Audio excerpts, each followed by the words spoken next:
Okay, I think I am live and on camera, and let me double check. I think you should be able to hear me even. Yep. Okay. Let's make sure the Discord crew knows I'm here. And there we go. Oops, you're hearing me twice. Don't worry about it. We'll fix that. Okay. And let me reduce the volume in my own ears for a second. Why is that not working? Okay, we'll deal with that.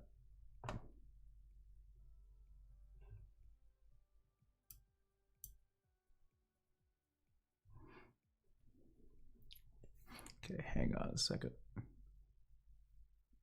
I'm curious why. There we go. Okay. And hi, Tio. Hi, Tio is here. Hi.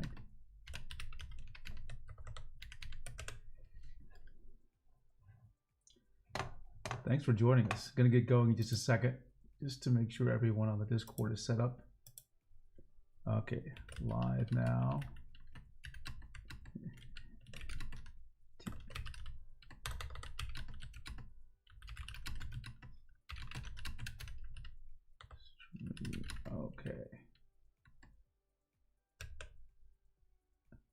Okay, here we go. Well, I want to do an early morning stream. First of all, I've just been getting up, early means not just 5 a.m., but like crazy early, like 3 a.m. My sleep schedule is a bit messed up. So I thought I'd take advantage of that. Number two, there are some news updates that I want to talk about. We'll cover those first. And I really wanted to talk about tablet lag. I spent 11 hours yesterday working with Claude Code to develop a simulator for tablet lag. I did a live stream on lag, pointer lag, brush lag, but you know, it's kind of hard to talk about lag because it has invisible components. You don't know what's contributing to it. I can talk about it. I can show you diagrams, but it doesn't make sense because nothing's moving.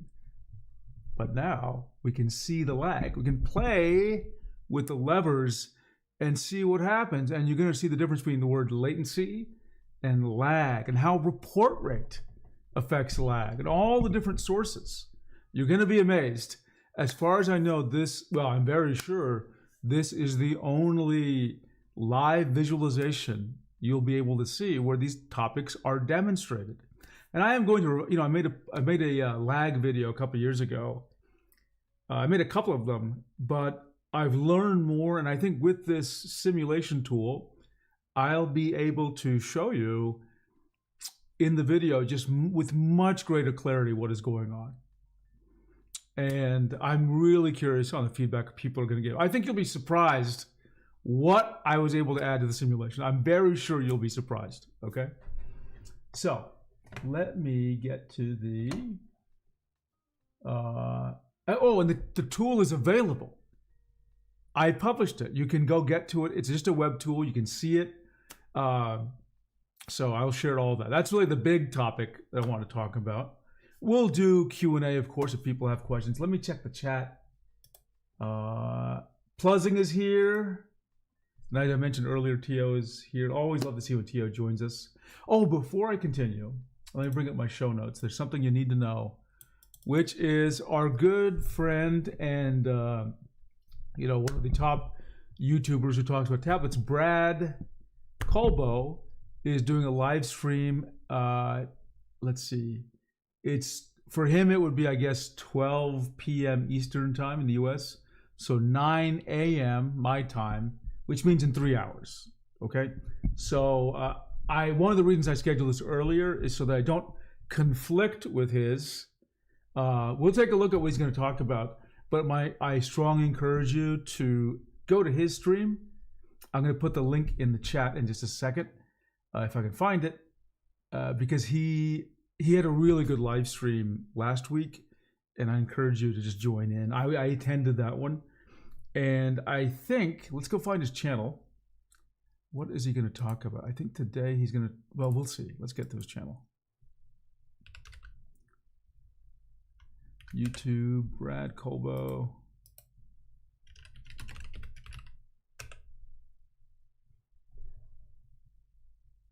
And, you know, I'm not, do you guys hear music, by the way? You're supposed to be hearing it. Maybe I have not set it up correctly. Let me take a look. Monitor.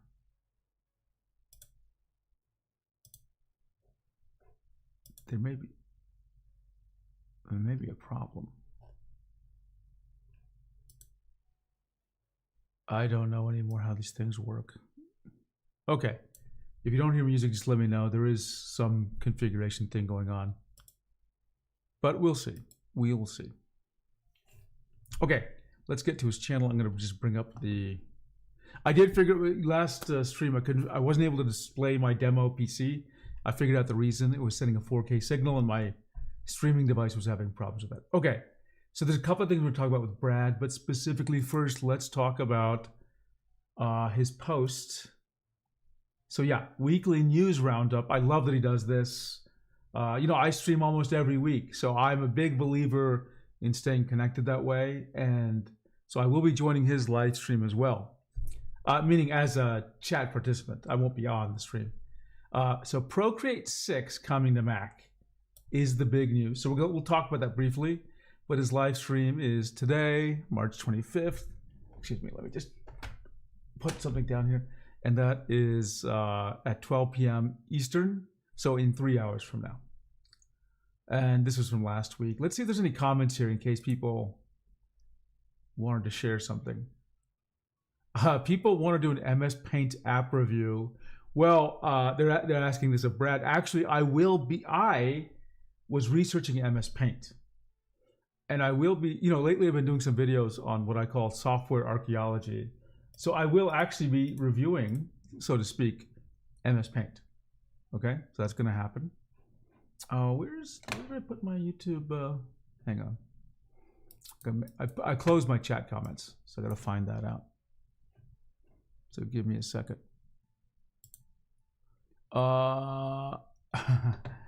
Let's see. Oh, I think I have it now. Okay. So yeah, Pleasing is there. What am I looking for? Procreate 6. Yeah, sorry. Yeah, I lost my train of thought here. So last week, yeah, or a couple of weeks ago, I've been doing like one for Microsoft PhotoDraw. You know, a 20-year-old software of Microsoft. I'm gonna be doing one for Image Composer, which was at the same time as PhotoDraw. And then I'll be doing one on MS Paint. So I actually am preparing streams for those, doing a little bit of research.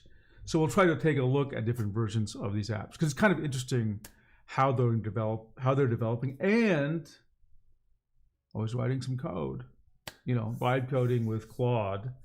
I know this is getting a little detailed. So you can't get access to Microsoft Paint source code, but there's a project out there called React OS, which is trying to build its own version of Windows, roughly. And they built their own version of Paint as we knew it many years ago, like in the, I guess, the early 90s. I found that code, which is public, and I've been learning about what it did.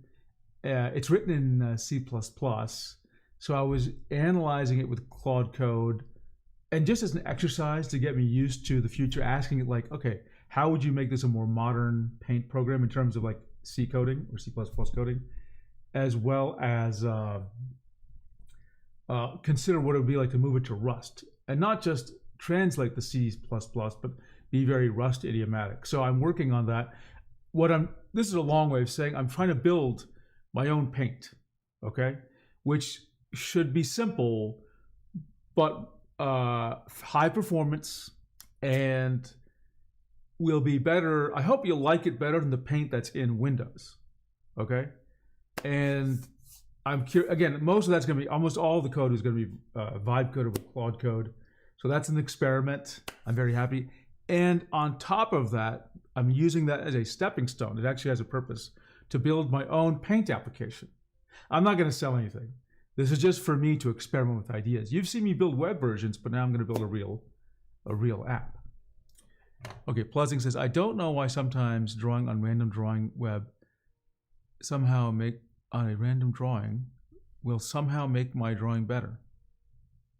Interesting. Me drawing on Guard. Oh, I haven't used Gartic phone in a long time. Sometimes, yeah, I know the feeling. I know the feeling, Pleasing. Okay, so let's talk about this because he's going to talk about it. So I'll just give a few thoughts. Procreate, I'm not a big Procreate user. I know some people love it. I love my iPad, but I just don't. I am a Clip Studio person. I am 100%. My mind is Clip Studio, completely oriented toward Clip Studio. So the way Procreate works is just not the way I think about it. And also, I just don't really, I would say at best, I tolerate the way the Apple Pencil works. Some people love the Apple Pencil, some people don't. But for me, it's kind of like I can tolerate it. In any case, I don't use Procreate. If you're on Windows, you can't use Procreate at all, but there is a app called Stylus X, which you might want to check out. I demonstrated a little bit on stream. I don't know if they have a update, but if they do, I will try to maybe do another stream where we'll dive in deeper into it. And actually, that's one of my Paint goals, is to make an app that will work well on a big tablet. Because Procreate's really designed for a small tablet, which leads me, let's find the Procreate announcement. Give me a second. Let me look at my show notes and let's bring up the announcement itself.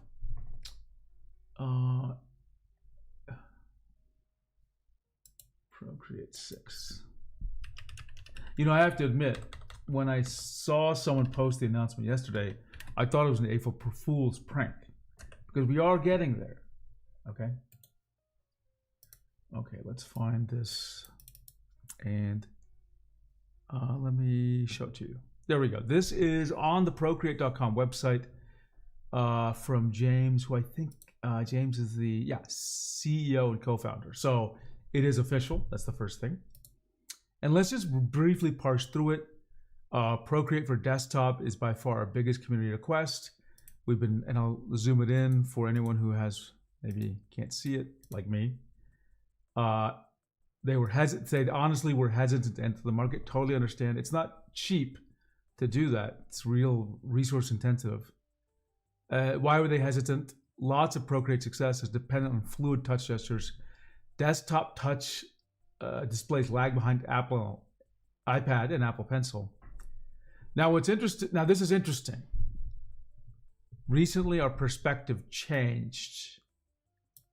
I'm curious why it changed, but remember, there have been rumors about touch coming to macOS. So I do wonder if this is related to that. Okay, I do wonder if this is related to that. Procreate Mac 2024, an overwhelming amount of customer requests to see Procreate on desktop. As creative software industry continues to buy into AI hysteria, we're seeing our competitors no longer listening to the artist community. Yeah, I can see why someone would say that. To be fair, I think some people have not. They have stayed away from it. Clip Studio Paint has not gone all into AI, so let's salute them for that. Since last year, in fact, they did have an AI-based feature, and then there was complaints, and Clip Studio backed off that feature, I believe. Yeah, I think it was something like auto color things. At least they didn't develop it further, as far as I know. We'll talk about Clip Studio Paint 5, by the way. Since last year, we've been steadily working in the background. I'm excited to search. We're aggressively pushing to enter the desktop market with affordable, high-performance Procreate products made for Mac artists. Very interesting. Very interesting. So we can't talk about Procreate Mac without talking about Procreate 6 because they're being developed concurrently. Now, this is interesting. So what he's telling us is there are two applications. There's Procreate 6, and then there's another thing called Procreate Mac. Okay? And it is unclear their full relationship. But what we get out of this is I'm quoting here, both projects share the same code base. Interesting. Both are powered by our next-gen Phoenix technology, which is the same tech powering Procreate Dreams. Very interesting. Okay, Tio has a comment. Procreate Desktop will have a very different workflow since it's keyboard pen versus touch pen. I expect UI to look very different, more menus. I agree with you, Tio. I do agree with you. I think it is going to be very different. I don't, if you look at Stylus X, which is the Procreate clone on Windows, it's a little awkward sometimes to use. I use it on 24-inch display, and you really have to do weird things with your, like reach, which can be tiring. They may have modes to fix that, but you do need different ways of interacting with an app on a desktop, especially with a big display. And there's other things you have to consider, like not everyone has a touch display. Touch does not work well on a Mac. Some people have, a 27-inch display, like a Cintiq Pro 27. Some people have a 13-inch. Some people will only use their MacBook Pro display. And some people have multi-mod. So lots of things get complicated in the desktop world.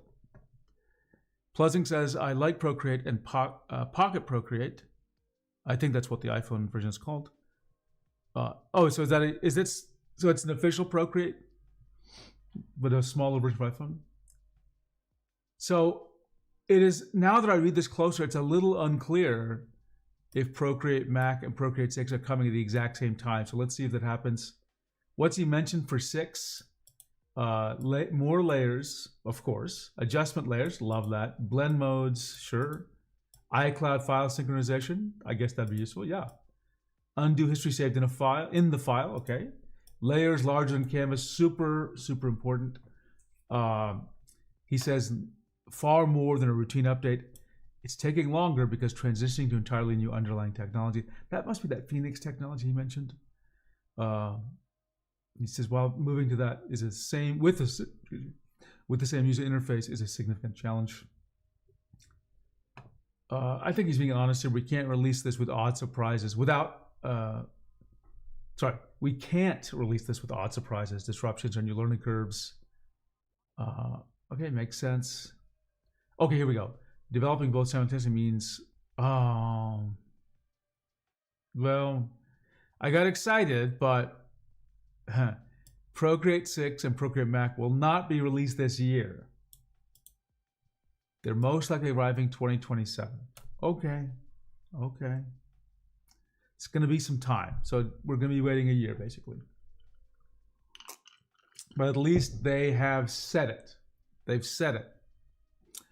And notice they did not say they're doing Procreate for Windows, just to be explicit. It's just for Mac OS. Main advantage, Tio says, of Procreate Desktop is the ability to open Procreate files. Yeah, that's a good point. So it's the beginning of a journey now for Procreate. Very excited. I'll share one more thought, which is, and this comes from my perspective being in the software industry. What is wrong with this thing? Hang on a second. My Stream Deck is getting baffled. It's getting bamboozled and confused. So let me restart it. One second.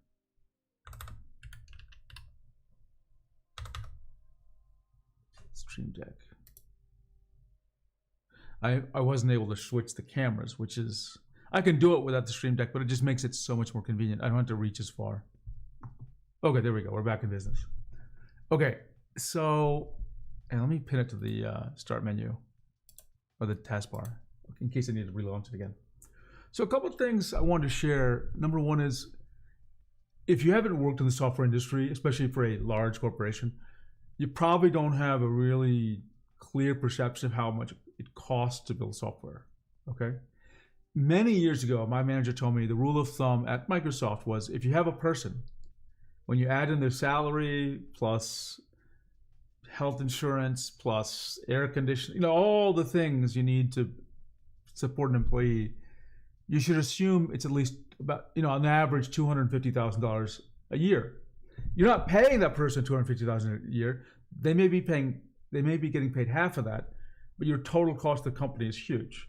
So 4 people a year is like 1 million. And that was 20 years ago. Imagine what it's like now if you're trying to stay competitive. So it is very expensive. Okay, now I use that to segue to my next topic, which is, to date, Procreate is not subscription. I don't know if Procreate Dreams is a subscription. It may just be a one-time purchase. They don't have ads in Procreate, as far as I know. Someone please tell me if I'm wrong. I don't think they sell any other products besides Procreate and Procreate Dreams. Where's the money coming from? Well, actually, that's maybe not the best question. It's more like, how can they sustain a business?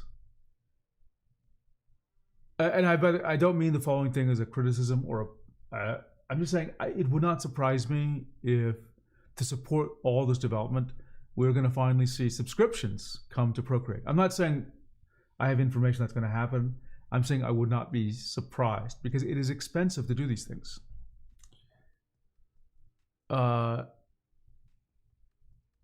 Yeah, you think it's pleasant? You think it's a one-time purchase? Yeah, that's what I thought. That's what I thought.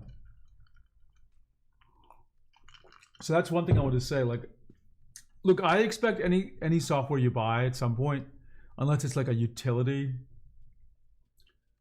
or a special case, any normal user software will require you to have a subscription.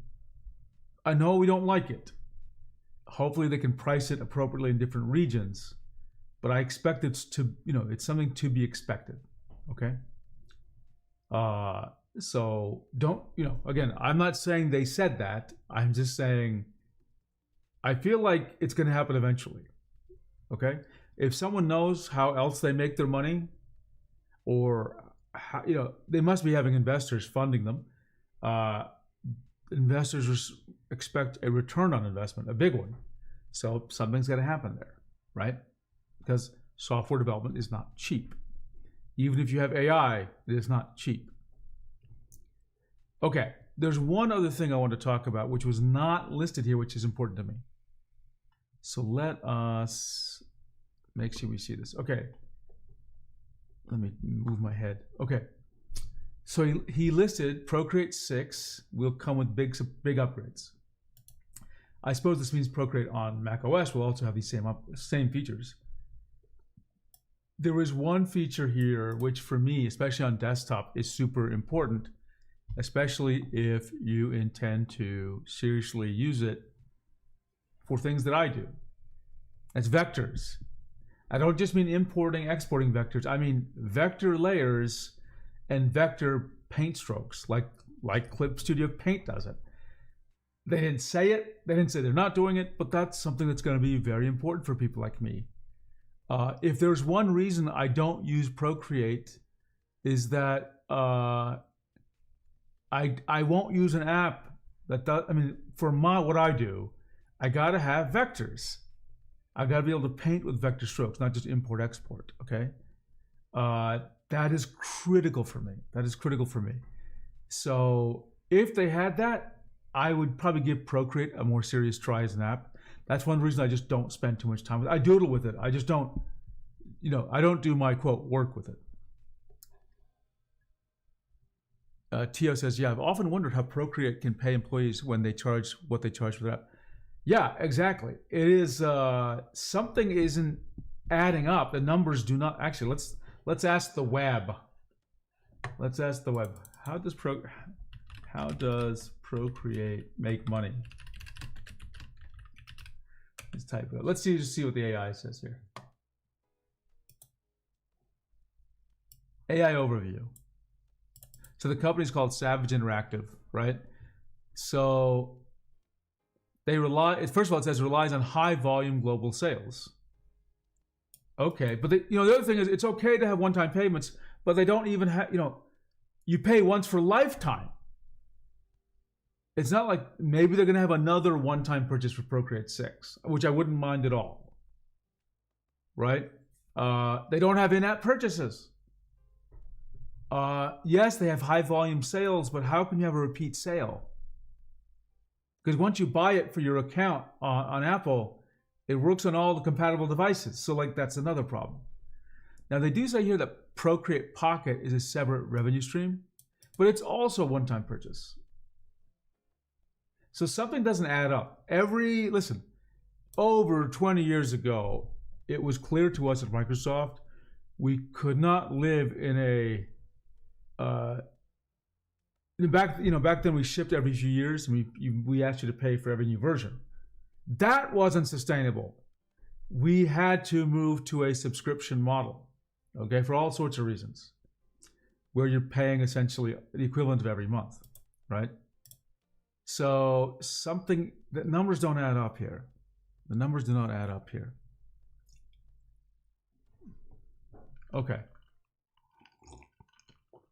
So do they have, is there anything you can buy in Procreate? Like, do people sell brushes and things? That, seeing some question here, like, I don't know how it works. Okay, there's another Brad topic I want to talk about, which is, let me just briefly bring it up here. Let's find Brad. It's not I shouldn't say Brad topic. He had a video yesterday and I just thought it was intriguing. You know, I love mini PCs, right? And so there's this mini PC discussed yesterday called, Inf Plane Hilbert. So I guess it's like Infinity Plane Hilbert, which is, if you know who Hilbert is, that kind of makes sense.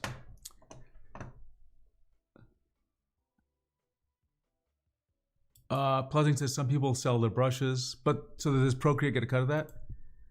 Tio says Procreate probably gets money from Apple since that app sells iPads. Yeah, I 100% would believe that. I 100% would believe Apple is supporting them. Okay, how long that relationship can work, I don't know. But the truth is, Apple just makes money like hand over fist. Like they just make a lot of money. Over 10 years ago, so they were making $1 billion in profit a week, right? Because we saw that. We saw their yearly report was like, well, we made $54 billion this year, or 52, and we're like, oh, they're 52 weeks in a year. That means they're making $1 billion in profit a week. So they've got a lot of money. They've got a lot of money, and they're making more now. Actually, let's just find out how much profit does Apple make per week? Not revenue, profit. Right now, it's 1.1 billion a week. Okay, that's pretty good. So it's a little bit more than $1 billion a week right now.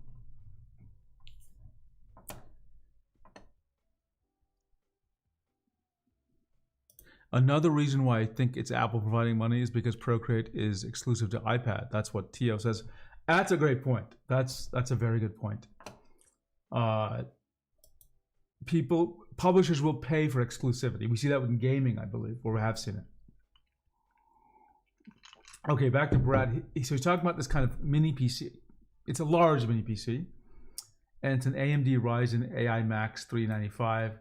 Now, I actually have to be honest, I was totally intrigued by this. First of all, I just love the design. I need another mini PC like I need another head, okay? I got enough as it is, but it looks kind of cool. And I actually, as Brad was talking about this, I was like, oh man, maybe I should get this. Because he talked about how quiet it was. And then but then I scrolled down, someone mentioned the price is like $3,000. So probably not. I'm probably not going to get it right now. Look, memory prices, SSD prices are too much right now. So, and I've got a lot of computers, folks. I have a lot of computers. Like in my office right now, I can literally count. I've got 10, I've got 7 mini PCs just in the 2 rooms that are connected right here. That doesn't even include laptops. There must be 5 or 6 laptops here. And I've got a couple more computers in another room, right? Don't need another computer for a long time. And, some of them are like very powerful. But in a couple of years, I might be interested in getting a mini PC that's quiet and more powerful. Let's see. Most artists who get iPad would most likely use Pro. Yeah.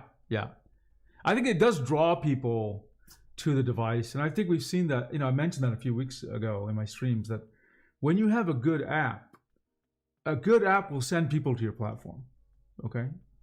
And we see that over and over. If you can't do anything interesting with a platform, why use it? But if you can do something interesting, you gotta get there.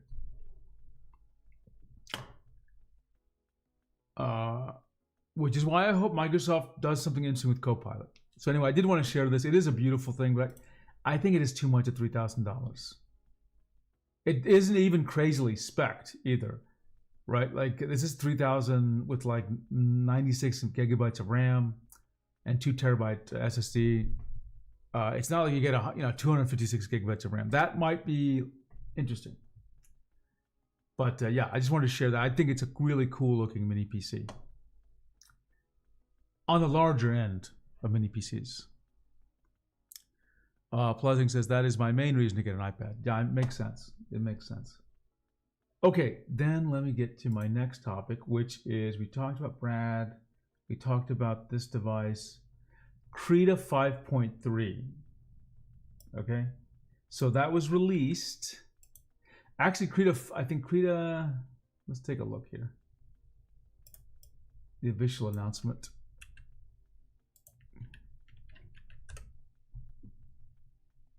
So Krita 5.3 and 6.0 release. Now I know you're thinking, oh my God, there's a new big version, but they're identical, okay? But 6.0 uses some new thing called Wayland, not Wayland Yutani, but Wayland. So you're not getting any new features out of it really, but there are some new features. Let's just take a look. David Ravoy has made a video, which I have linked to it on his site. I think I'll watch it there. Let's see if we get the audio working. Let's see if I can do the music. Okay, you shouldn't be hearing, I can't even tell if you're hearing the music or not. By the Pleasing or Tio, are you all hearing music at all? Just let me know. I just want to know if people are. Okay, now let's see if let me turn this on here. Okay, I've got it muted.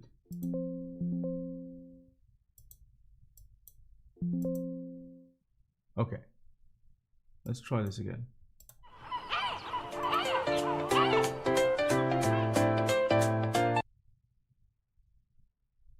Oops, I did something bad. Hang on.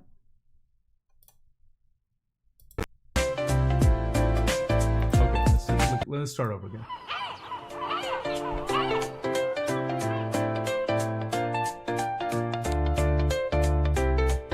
Cute artwork, Kiki the Cyber Squirrel. What's new? Edit text directly. Love this, huge improvement. Oh, you can oh, look at that. You can make superscripts up. That's beautiful. Amazing, amazing. Love this. Style presets, love this. Awesome.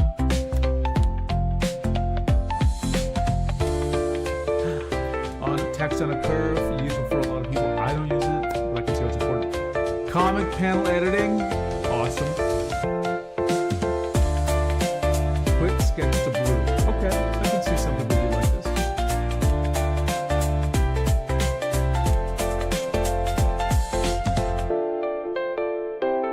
Okay, I'll try again with the music. I did turn off the music for a second.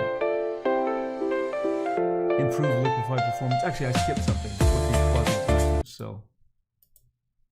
Transform box rotation.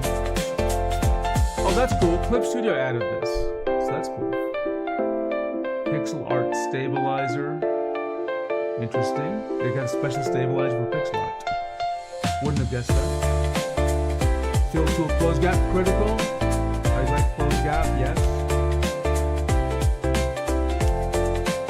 Freehand when slow. Adaptive smoothing. Oh, let's go back to that. So they're saying when you draw slow, it's letting you move to whatever direction you want, or little stabilization. When you move faster, then the stabilization kicked in. Well, this is interesting. I wouldn't have expected this, to be quite honest, because there's a natural stabilization when you're moving faster. However, I am really curious to try this out. Sorry, let me back up. I love the idea of having a stabilization that is dynamic or adaptive. And in my things I'm coding, I am working on coming up with some ideas for this kind of adaptive smoothing. Okay? What they're calling adaptive smoothing. So I actually want to implement something like this just to see how well it works, right? And it's good that they're implementing this, so then I can see what they did and, you know, learn from their implementation. Let's see. Is it real chat or what? Reminds you in Photoshop for the text. Yes, yes. Yeah, Atnas, these are great updates. Let's be honest. These are fantastic updates. Striker KZ, I'm trying to buy 2S Pro, but I'm stuck. Which one suits me, medium or large? Striker KZ, for the vast majority of people, I recommend medium. However, if you're going to buy the large, which I use, I love large. Watch my video on my channel, which is called using large tablets, and also take a piece of cardboard, cut it out, and draw a rectangle in the middle, which is the size of the active area. See what it feels like, because you may realize you have to arrange your desk in weird ways. Okay, like your keyboard cannot be to the right of the tablet because they're large. You'll have to put your arm out really like this. So a piece of cardboard will teach you what the physicality of it. So just try it out. But yeah, most people I say go medium. If you get a large, you can always shrink in the driver, the active area, to be something that you like. But it doesn't remove the physical size of the tablet, of course. Okay, let me take a drink of water.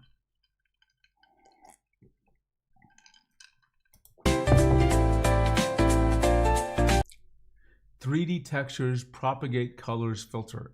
No idea what this means. Oh, what? Let's watch that again. Propagate, for 3D textures, propagate colors, filter. Colors are propagated. Let's try this again. I don't know what I'm looking at. I don't know what it is I'm seeing. I'm gonna look at this one more time. I just don't understand how to interpret it.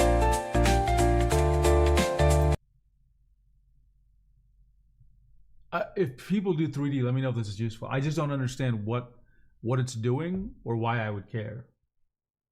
Because to me, it just created some messy stuff. But maybe this is useful.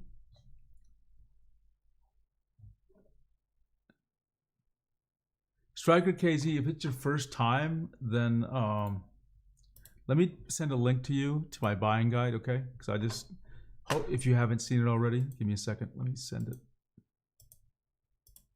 And join our Discord. Join the Discord, okay? Where's the chat? Sorry, 1 second. I've got to get chat. Oh.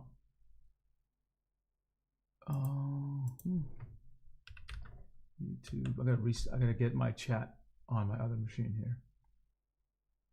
Give me 1 second, and then I'll put it live. Let's open this up, mute it, pop out chat, and I'll put it in there for you. Okay, let's put that in there. Buying guide is in chat now. And then I'm going to, so start there, and let me find the Discord link for you.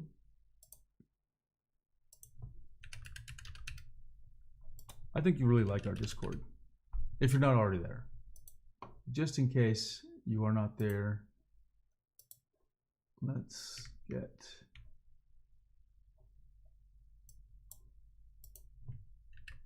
okay, and let's see, what's the chat now? Atlas says it basically extrudes the transparent edges so there aren't missing spots on the edges. Okay. Striker, people are talking to you. I am talking to you. Charlie Martian has joined us with smoothing. But yeah, a lot of us are on the Discord. So just join the Discord. Charlie Martian, good. Thanks for joining us. With smoothing, I like the option to switch directions, meaning being able to draw smoother with slower line and draw smoother as. Okay, interesting. I believe Clip has the option, but I never noticed a difference. I've noticed a little bit. Yeah, I think it does help. I usually have the smoothing on when I'm drawing slow, not fast. That's why I was confused that they have it when it's fast. I believe some people need it. I just couldn't figure it out for my own use case.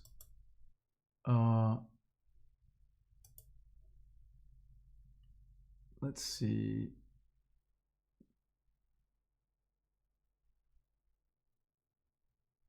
And it says if you want to texture 3D model, you often have to make sure the edges of the texture overflow a bit or they don't match. Okay, I can understand that. If you're taking that texture and putting it on something, you don't want gaps. Yeah, that makes sense. And Tio's talking about color propagation probably to expand pixels to fill. Yeah. I like how some drawing apps can't do 100% fill bucket, and there are some pixels that are transparent. Got it. Okay. I think you're all helping educate me on what this thing does. So I think I have a better. I don't do 3D work, so this was really helpful to have you all share what you think this is trying to accomplish. Which you're all saying the same thing. It's about gaps. Okay, let's continue with this. And Striker, I'm keeping an eye out for you as well. Dockers on pop-up palettes. Dockers on pop-up palette.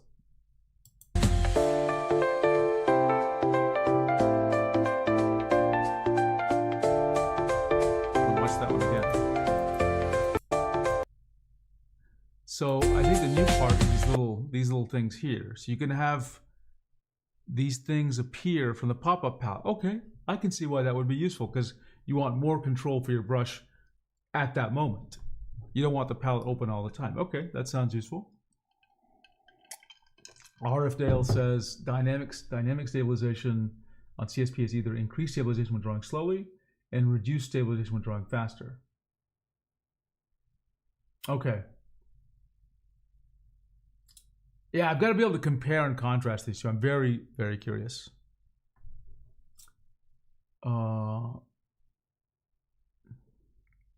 Okay, and they say there's more. This is a fantastic video. David Revoy just got right to the heart of what's going on. Let's find. Okay, now here's the article. Let's take a look at what it says. Many years of work download, blah, blah, blah. This is a lot of stuff here. Okay, that's not, I want the features, not this talk. Okay, here's a link that should be the new features, the get started for new features. Yeah, the loafing one, Dockers on pop-up palette looks useful for people on Tally. Yes, I totally agree. Okay, let's take a look if there's any, and let me put this in the chat as well, so people have it.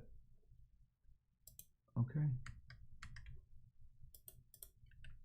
So these are the explanations for the features. Oh no, wait a second. That's a link to the video. Okay, that's not really adding a lot of value. Let's try the release notes here. I guess it would be full release notes. Here we go. Text tool. Yeah. Okay, they talked about this in the video.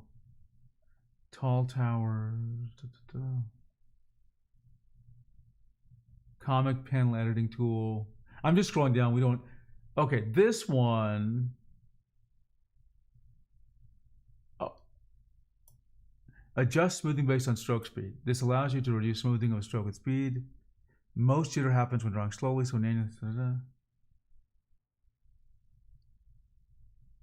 interesting. So I think there was a comment there about being better for pixel art. And this looks better on the right. So let's see if that's the improvement. Because there's a special pixel art smoothing mode. That's what this is. Let's take a look at this. A pixel art. I've never heard of such a thing. What is that? Okay, so it's under smoothing. Where is it? Pixel. Okay, pixel smoothing. Keep lines drawn with a single pixel brush, avoiding. Yeah, okay, I see. Yes. Avoid L-shaped corners or doubling up the pixels. Huge, important thing. Very clever. You can see the L-shaped corners and the doubling up here. It really makes your pixel art look bad. So amazing that they did this. I am super curious to give this one a try. Okay, super curious.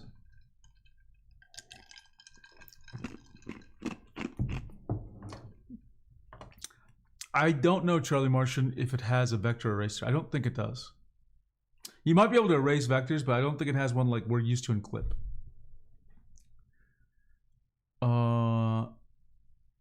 Charlie says, that's a good point about Clip to your paint. To me, the way it's worded sounds like it's, yeah, it sounds very similar, the wording anyway. This is useful. This is useful. Now, all of you know I love making frog memes. Those often are the thumbnails to my videos. So this is a problem I struggle with Clip, because in Clip, even if you're using the vector tools, you'll get ugly lines. You'll get doubling up. You'll get L shapes. But so what I'm trying to say is I like this idea. It's actually applicable to me, even if you're not using a freehand drawing. It's actually applicable if you're using a vector. So this is something I will experiment with. Maybe I'll do it on a stream. This is something that maybe Clip should take a look into, because if you're using vectors for, pixel arts or making memes like I am, this could be very, very important. Let's see. Reminds me of Stabilizer from Aspirite. Oh, I haven't used Aspirite for. I've only touched it, played with it for a few minutes. Hi, Mad Max. Good to see you. Good to see you. Assistance. Ticking this allows. Oh, snapping to the assistant tool. Okay. It's a good one. This is honestly, this is one of the things I'm most interested in, is this pixel art smoothing. I've never seen, it's a great useful thing. I wouldn't have even imagined this use case for it. Wouldn't have imagined it. Okay, I am going to try my audio. Let's try the music again, because you know how I like to have my music. Tell me if you hear it. Tell me if you hear it. Or if it's too loud, or it's whatever. Okay? You should hear it right now. Pluzzing says, I don't really have much motivation to learn pixel art. I don't really do pixel art, but frog memes are essentially very they're like pixel art, because they're kind of intended to be crude. And you're supposed to see the harshness of the pixels, the primitive nature of it. So that's why I'm interested in this. Okay, now we get to the main story. Now we get to the thing I'm really here for, besides talking to all of you, which is smoothing. Sorry, not smoothing. Lag. People talk about lag, they talk about latency. It's really hard to explain on paper or static diagrams, but don't worry.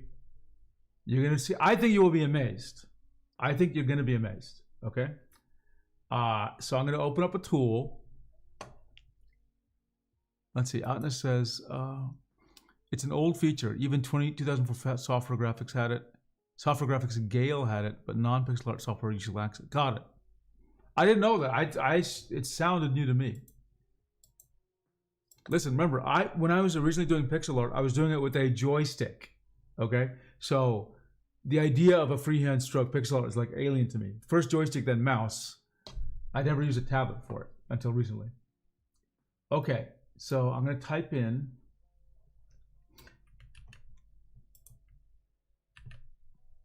Okay, I'm going to just let it play for a second. And I'm actually going to paste it in. It's available to you. You can try it right now if you want. Okay. So I just pasted in. It's called Drawing Tablet Lag Simulator. And I'm going to show you the UI. Okay, here it is. Okay. And I'm going to show you the UI, but then I'm going to hide the UI and just show you the animation. Okay. So as you can see, it is a live moving picture. It probably doesn't make any sense just looking at it other than you see three things moving as if in a weird orbit. So we will talk about it, but first let me show you the app. This is the result of 11 hours of me talking to Claude Code. And I don't know if everyone knows, but about a week ago, I decided I love Claude Code so much. I'm spending $100 a month on Claude Code. Do I want to spend $100? No. Am I loving what Claude Code does for me? Yes. Is it delivering $100 worth of value a month? Absolutely it is. Absolutely. Think about the last time you used software where it was delivering $100 of value a month for you, that you were happy to pay that much.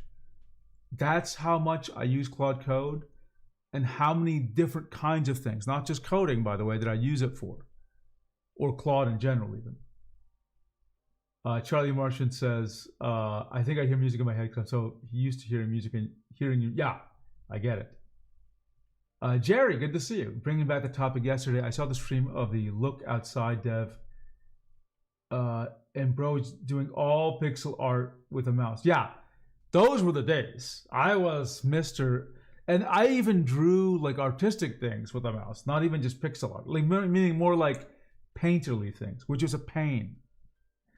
Do you know what it's like to pick every pixel when you're trying to shade something, right? It's really difficult. Imagine doing, and back then we didn't have 60 million colors, we had like 64. So you had to dither, you had to manually dither things, okay? It was wild. Okay, so this was 11 hours of working. All I did was, so I started showing, I just showed Claude Code a picture, a PowerPoint slide, and I go, I'd like to animate this. And it did the rest. Well, not do the rest. It did a version of it, and I tweaked it prompt by prompt. I tweaked it until you're seeing and you're not even seeing how crazy this is. Tio says you should also create a simulation of how the same amount of latency will appear on 60 hertz versus 120 hertz per phase. I did. This is the demo. This will do it. This covers everything. Okay, so let me just show you what's in it, because in a while the UI is going to be gone, and I want you to just be aware, okay? Because you're not going to see me click on things, okay? So first of all, remember the overall theory is a pipeline of lag that says moving from hand gesture to your, what you see that goes from your hand gesture with your stylus to what your monitor displays.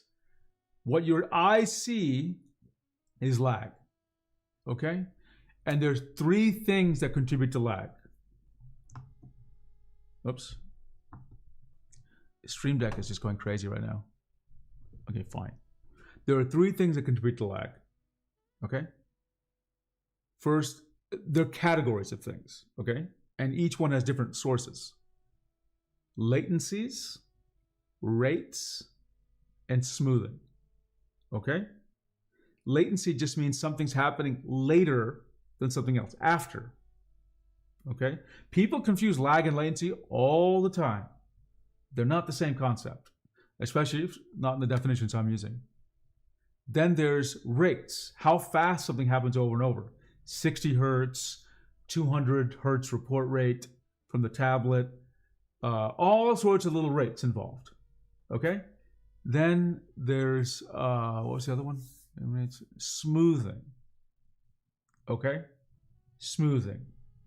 Three primary things, and there's in the system, in the pipeline, which is hand to tablet to driver to application or to operating system to application or brush engine to your monitor. every place adds a little bit of latency or rates or smoothing. Lots of different places, right? Charlie Martian says, if I didn't know this was a lag simulator, he wrote lag simulator, I love it. I would say it's contrails instead of chemtrails. Okay, so I'm going to show the UI.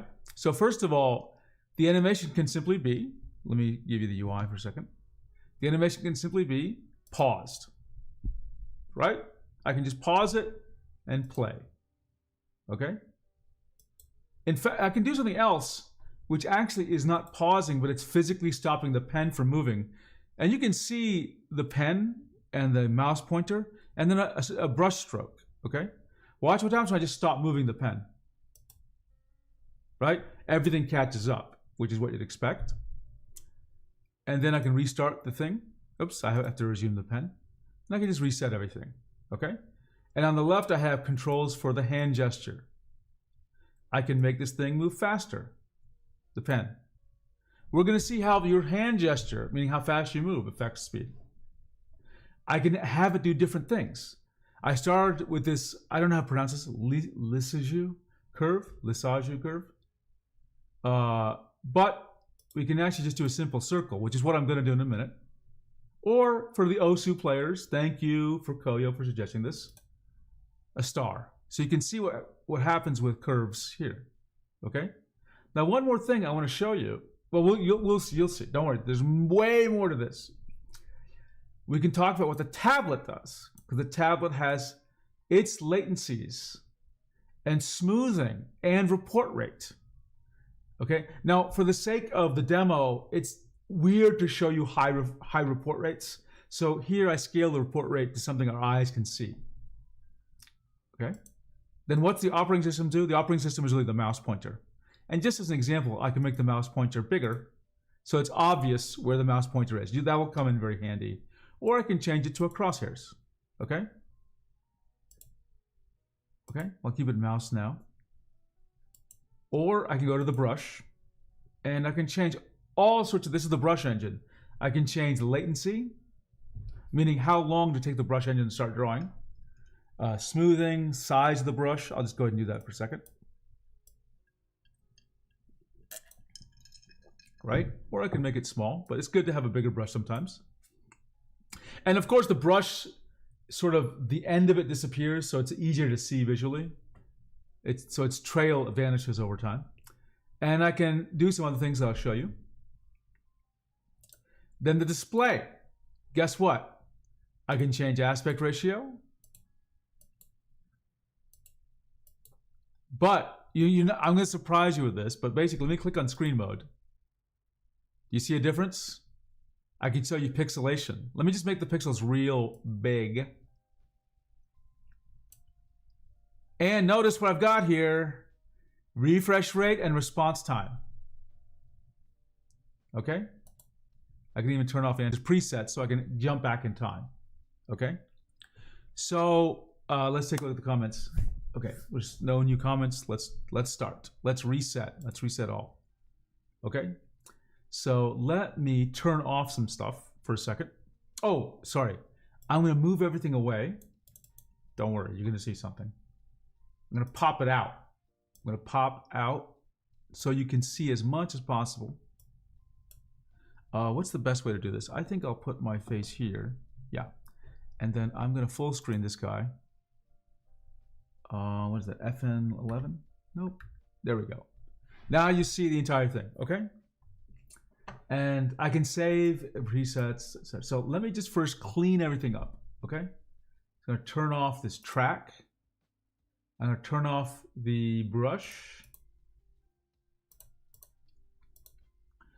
I'm going to turn off the mouse.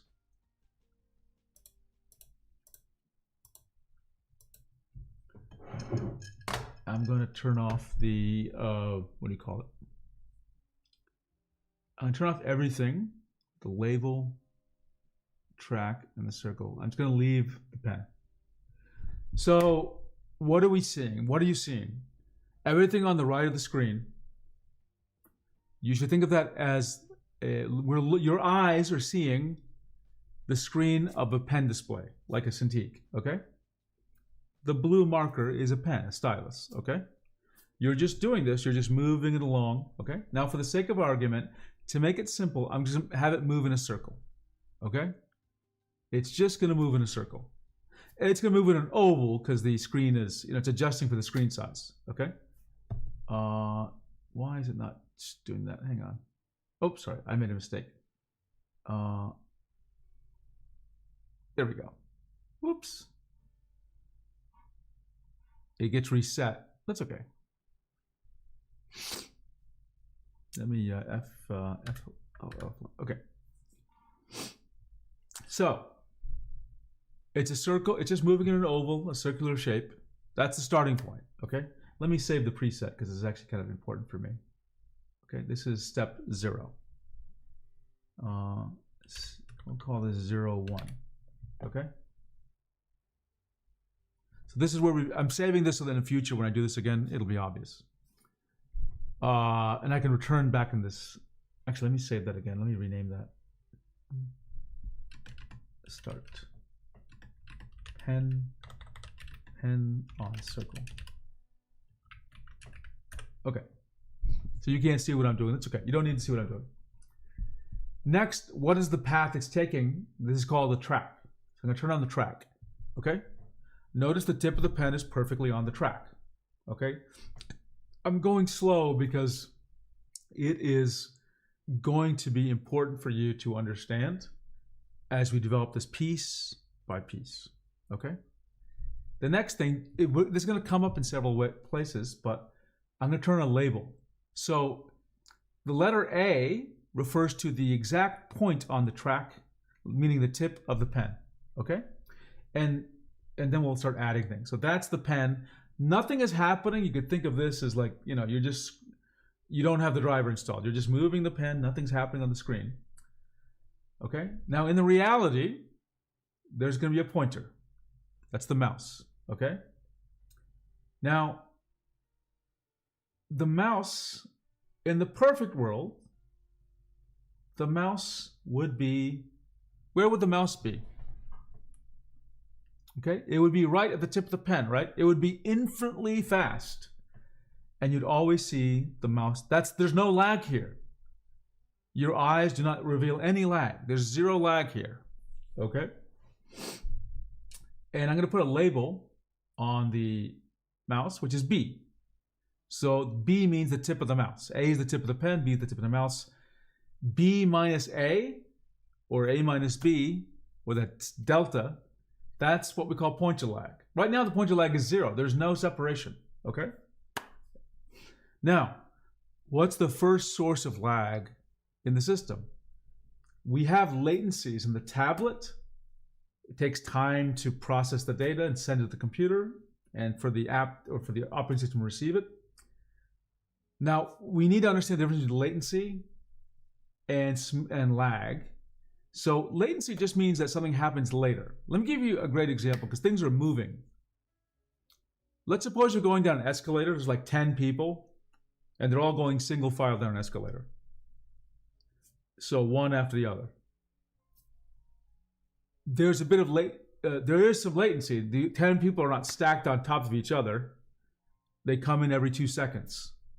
Everyone takes the same exact path, but they're just coming in later, okay? So let's start adding the mouse. And you're not gonna see, it's gonna still be on the same track. So all that's happening is the mouse is just showing up a bit later. Why is it showing up later? It takes time to send the data or to collect the data about the pen and tell the computer.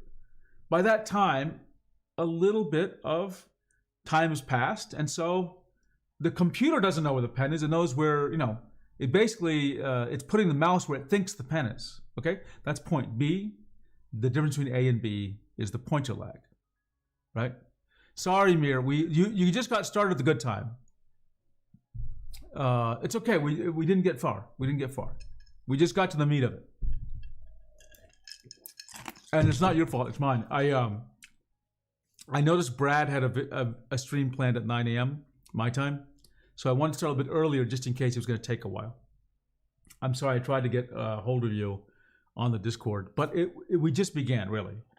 Before this, I just covered some news about Procreate. So I'm just starting. You didn't miss much at all, trust me. We're just talking about lag. Let's see. RFDale, is there a simulation for cursor preview or cursor prediction? There is not, RFDale. That's a good one. Let me just write that down as a note. That's actually an excellent point. Give me a second. Let me find my notes here. Where is it? Notes.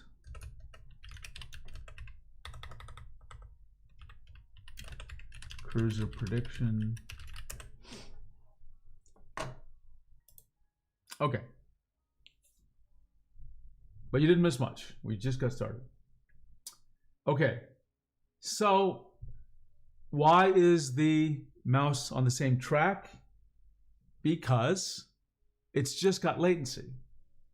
Latency just explains it's later. Latency later. Okay? Some tablets, maybe all of them, have some built-in, or many of them, the data they get is noisy. The electromagnetic noise is affecting it. They need to smooth it out. Okay? So we need to understand the difference between latency and smoothing. Okay?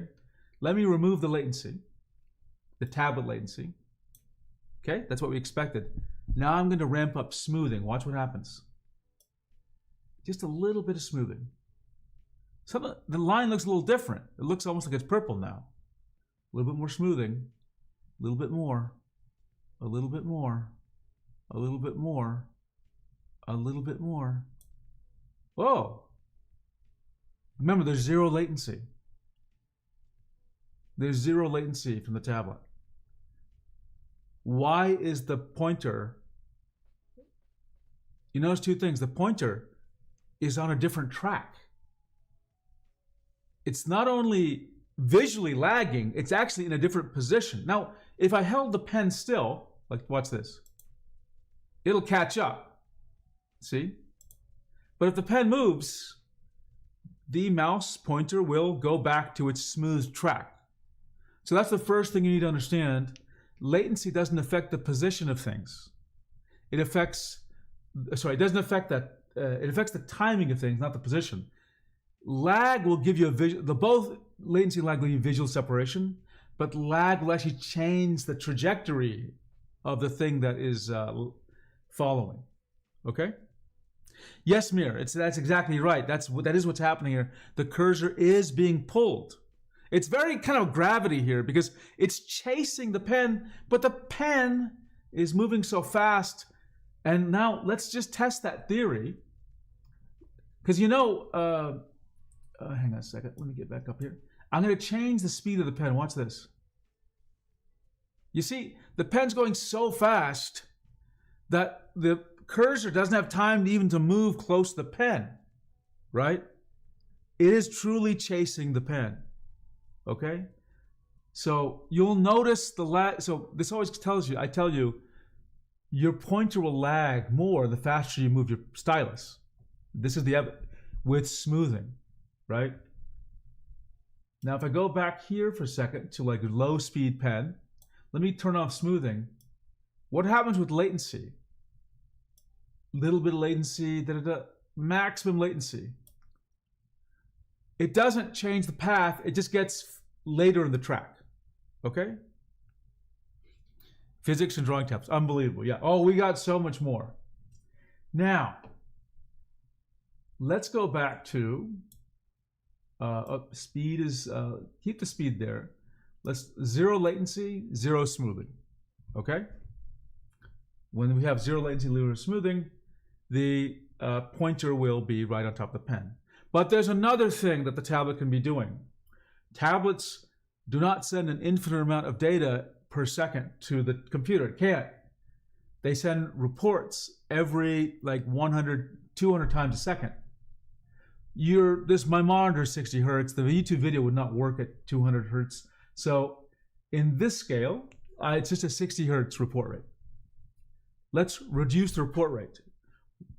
What why is it good to have a decent report rate?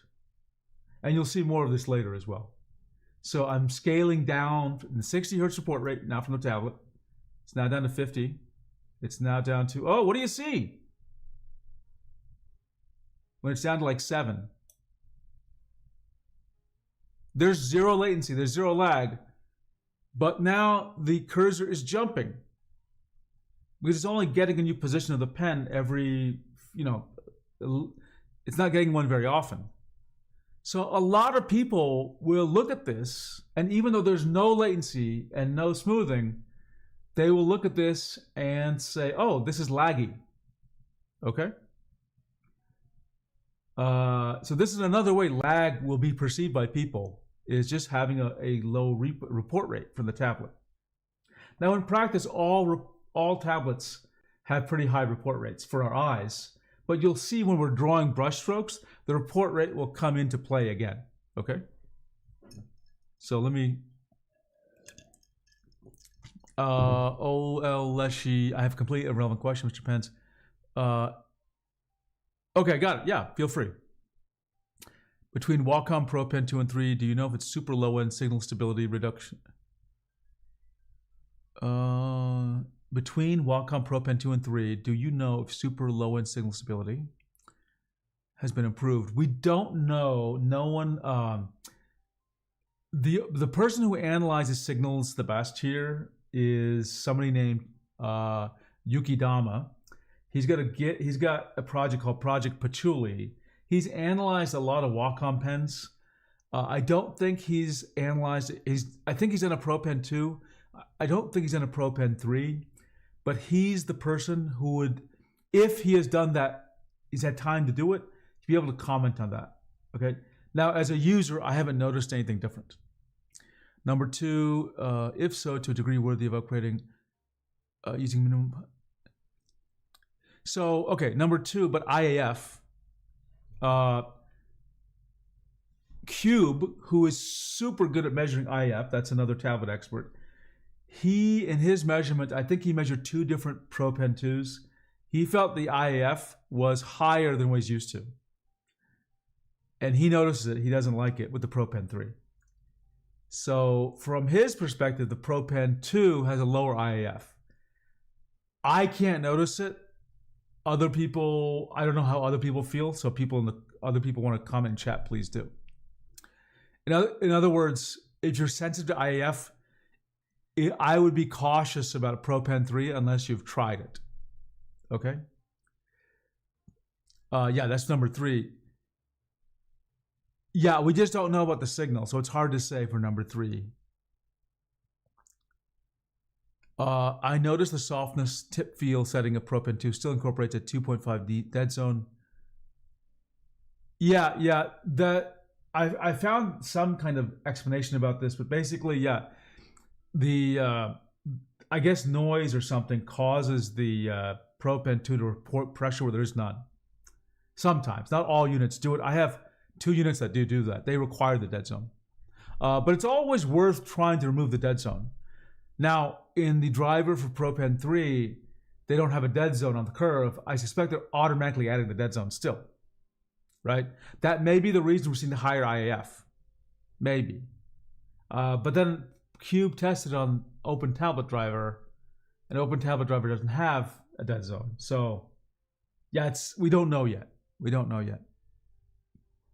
Okay, back to this. Now, what do we want to do? We want to. The refresh rate's driving me crazy, so I'll turn it back to this, and I'm going to add a little bit of latency. I'm going to add a little bit of smoothing, okay? Actually, a little bit more, because I need some visual space. Okay? Now, what about drawing a brush? Okay, brush stroke. Let's show the brush. Okay, I'm going to make it a little bigger. How's that? Okay, and I'll put its label C. So, position B, pointer, minus position C, brush, is the brush lag. Now, the tablet hardware and driver is due to, it gives you pointer lag. You can't change them. B and C is due to the brush engine. So we're going to see what happens with the brush engine. And then on top of all of this, what you see with the monitor creates another problem. So first of all, it takes time for a brush to be drawn. Now, like it takes a few milliseconds, whatever. If it takes 0 time, the brush will be right at the pointer, but that's not true. It actually takes a little bit of time, okay? So the brush will follow. So there's a little bit of latency. The bigger your brush, the more complicated, the more latency, because it takes time to render the brush. Some brushes offer smoothing. What happens when we add smoothing to a brush? Anyone know? It starts diverging the path again, okay? I'm gonna increase the smoothing on the pointer. So now we've got 3 tracks because we have two different smoothings going on. Okay? So now we've got this like racetrack. Everyone's chasing the leader, the next leader. Actually, oddness, in my experience at super low pressure, Propen 2 is blotchy for me. Propen 3, I'm not sure. I have to try it again. But Propen 2 for me is super, which I think is expected with a lower IF, by the way. Okay. Now the other thing that can happen is, this stroke is being drawn continuously. Like it's drawing every pixel, the stroke is being drawn to fill the next pixel. But apps often don't do that. They don't, as you move to the next pixel, they wait a couple of pixels before they draw the next part of the stroke. That's called dabbing, or something like dabbing. So there's a kind of spacing. What does that look like? And how do we perceive it as lag? Let's take a look. Uh-oh. See, now we're drawing the stroke every, like, I don't know, 30 pixels. So if your app is doing this, you're going to look at this and see lag, or you'll think of it as lag, right? Even if I take away all the smoothing and latency, you will see this. See, now there's no latency smoothing, but now there's no spacing. If I start doing some spacing, you see that? You will start to perceive this as a kind of lag. It's going to be a little bit off for you, okay? Because it's drawing a little bit later. Let's add the latency back in. Let's add the smoothing back in. Now, whatever you have crazy spacing, there's another problem. You can probably see it, especially if the speed of the brush is like very fast. Let's let it adjust to the new orbit, so to speak. What do you notice here? Right? The path is very segmented. Okay, let me turn down the trail length a little bit to make it more obvious what's going on here. Right? The path is very, see the segments? Now, some apps have a kind of, they have a stroke smoothing which renders the stroke less with less segments. I'm going to turn out, doesn't really help too much, a little bit. This is not smoothing like you normally use it. It's more like they're calculating the stroke geometry a little bit better to give you a curve instead of a bunch of, lines, right? It doesn't solve every problem, but it helps. Let me turn that off. Okay. See you, Pluzzing. Tio says, I tried XP Pen Artist 27 G2, found animation speed for pan zoom for canvas is different from animation of line. As it appears, canvas moves 120 hertz, the line moves at 60 hertz. Wow, I don't even know how to explain that exactly. That's weird. Okay, let me turn down the speed here of the pen. And let me increase the latency a little bit and smoothing of the tablet and of the brush. I just want to show 3 different tracks, so it's very clear there are 3 tracks. Photoshop has so much latency, it's like running 30 hertz while other apps run very noticeably higher hertz. Definitely, yeah. Photoshop has a lot of processing. I think it takes time. Now here's a tough one. Everything I've drawn for you is like mathematically perfect. It's like, it's Euclidean. It's perfect mathematically. But we don't watch perfectly mathematical things get drawn. We see them through monitors. You're seeing this animation through a monitor with a super high resolution. But what if I want to show you what monitors do?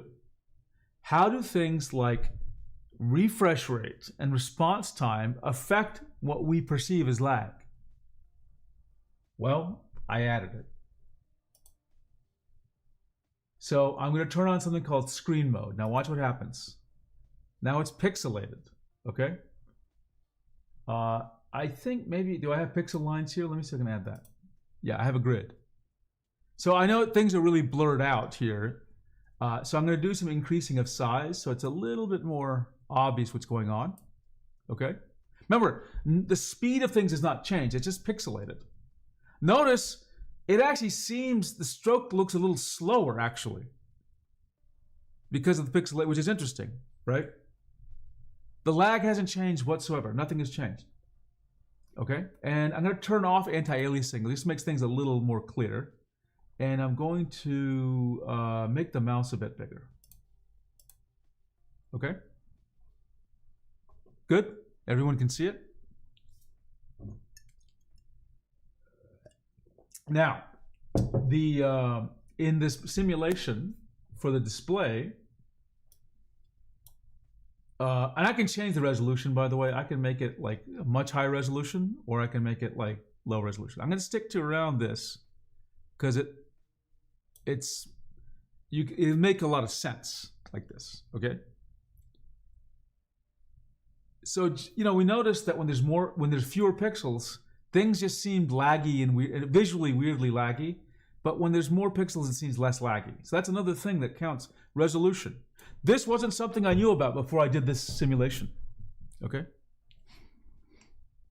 So I discovered myself new effects, okay? I'm gonna turn off those letters because it's causing even me to it's just more noise, so give me a second. By the way, how is everyone enjoying this simulation? I think it's pretty cool, huh? It's given me a new appreciation for how do we talk about this topic? Okay, so we know, again, the other discovery is low resolution seems to increase the perception of lag, even though technically it didn't change anything. Now, what about refresh rate? What happens if the refresh rate is lowered? Now, right now it's 60 hertz. Let's shift it down. A little bit, 45. Let's go down. So the refresh rate now also will make it's set to a really low number, like 10. Do you see that makes it look like the pointer is actually laggy? It's separated more, but it's just a visual effect. When I go back to 60 hertz, it's fine, but to go down to 10, I should really try a number like 2 or something, but I can't in the UI right now. But you see, it causes the mouse to move in a more stuttery fashion. Let's set the refresh rate back up to 60. Let's turn up the response time, okay? So the response time is very quick. It's like 5 milliseconds. Let's crank it up. Whoa. This means like the gray to gray response time. Things get blurred out here, okay? You see ghosting, right? It'll actually be very obvious if I turn the refresh rate down slow. You can see there are like multiple ghostly copies of the mouse, right? And especially if I move the pen faster, you see it? There is some real ghosting. People will see the ghosting and they will think of that also as laggy. It will seem laggy, okay? Even though the performance of the system hasn't changed anything, it's just your monitor. Let's go the pen back to a little bit more reasonable. There we go. Okay. So, and let me try high refresh rate. If it gets higher, the blur becomes more smeared together, but with lower refresh rate. You can see the different effects of refresh rate versus response time. So response time low, you get clear muddiness here, right? And ghosting. And refresh rate, no matter what I do, it just makes it choppy, but they combine in interesting ways, right? So what did we learn here? And I'm gonna look at the comments. We went through the entire pipeline. We know what the tablet will do. We know what latencies will do all over the place in the tablet, the driver, the operating system, the brush engine, and we know how resolution, refresh rate, response time affect things. We see the difference between latencies and smoothing. Latencies just mean things are late. Smoothing actually changes the path, right? Let me reset the animation. I want to show you another thing which I think is very, here we go. So I did this, I was doing the circle. Let's do a more complicated curve, right? Let's add a lot of smoothing and latency for the brush. And increase the speed of this, some latency and smoothing for this thing. Turn the smoothing high. So it's kind of cool and beautiful, I think. But now we're going to focus on the tracks, right? And again, the more smoothing I do, the more you can see certain tracks start deviating. I'm not grabbing the right thing, right? We have different shapes though. Let's try the star shape. This is more of an Osu type shape, meaning you're moving with fast. Because of the chasing nature of what's going on, you'll notice that the paths, they're not, look at this corner here. Because it's chasing, the shape, the track path is not symmetrical, right? So you get, this is what actually happens when you're chasing something. It's not just rounding the corners. It's actually, the math works out that the pen's so fast, you change direction earlier than you think you would. Let's see. Ada says, obviously low response time, high refresh rate is preferable, but if it's going to be low frame rate, the ghosting makes it feel more... In a way, yeah, I could see that actually. I could see that. That's a terrific point. Ada says, my controversial preference, I actually prefer more ghosting on low refresh rate monitors. So yeah, this was my big demo of my drawing tablet lag simulator. Let me paste it in chat one more time in case anyone... So I think I'd love for you to do a couple of things here. First of all, give me feedback, okay? Give me feedback on the simulator. Play with it. I'd like you to play with it and think about why it does what it does. And does it match your expectations? Okay? The source code is all out there. If you're interested, clone the Git repo and ask Claude Code or Codex or Copilot, GitHub Copilot to modify it. Okay? It's not super complicated, actually. It is not super complicated. There's a lot of, by the way, I wrote 0 lines of code for this. 0.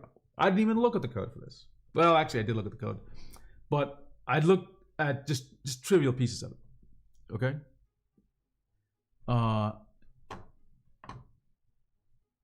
What is that? Let's say a toggleable heads-up display of the settings would be preferable, not hidden. I think tell me if you're saying, Adnas, what you'd like to see is that on the animation, I can bring up a menu on top of this instead of, right? Normally, I don't use the app this way, by the way. I actually, I use it like this, right? But for you, I want you to see the full thing, right? To have as much screen real estate available. While I was changing things, maybe I should have showed you this. Yeah, that might have been a better idea for me. Anyway, tell me what you think. Second, I think this may be useful in conversations where someone says something and you want to help clarify to them a point and say, look, you can go to the simulation and you can see that this is what smoothing does, and this is what latency does, and this is what lag will look like. Okay? Show the frame rate. Let me add that suggestion. That's a really good suggestion. Show the frame rate. Show the frame rate. I'll see if I can do it. I don't know if I can, but I will try. The other thing I wanted was, so this animation proceeds on a certain clock. I actually wanted to like slow down time so we can see things happen super, super slow. So it's not changing the refresh rate, it's changing how fast time passes. So slow down time. That's another thing I wanted to do. Let me see what else I can say here. Let me get on this as heads up display.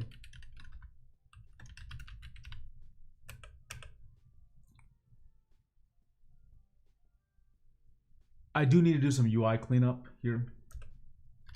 So I'm putting that note down, as well as pop-out collapses.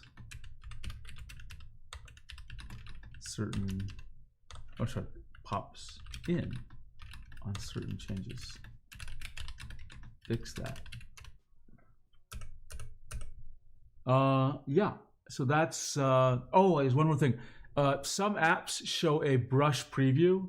The brush preview may be where the pointer is, or where the brush starts, or somewhere in between. So I want to add that too. Add brush preview sprite.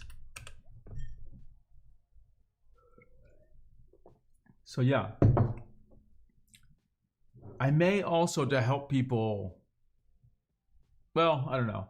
I was thinking I should add a Windows background, so it looks like it's actually moving at a Windows machine, and a Clip Studio Paint background, so it's sort of like you can think that I'm actually drawing.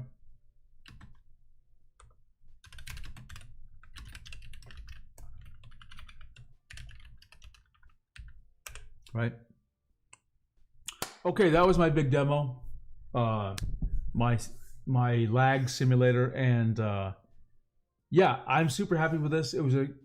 I spent 11 hours talking to Claude. Sometimes I was talking to it, like with a microphone actually. But this taught me a lot about how to talk about lag, okay? And I will try to do a quick video explaining this. Though as you can see, it's not a simple topic. There's a lot of components to this. And it made me realize I have to spend some time thinking about how to structure the topic. Okay, with that, I'm gonna end the stream. Brad's stream is on in 1.5 hours. So please make sure you watch. Let me find his link and let me paste it again before I head out. Brad, does he have a, I think his stream is scheduled. Let's take a look here. It's not scheduled. Okay, so unfortunately, you're just gonna have to go to his YouTube site and find it somehow when it's time, unfortunately. So I'll just give you a link to his channel. So yeah, that was it. Thanks everybody for Mir. Yes, Brad does know me. Yes. I mean, he and I have communicated a couple of times, and I was on a stream. Thanks everybody for your time, and I hope you had fun. I'll see you all soon.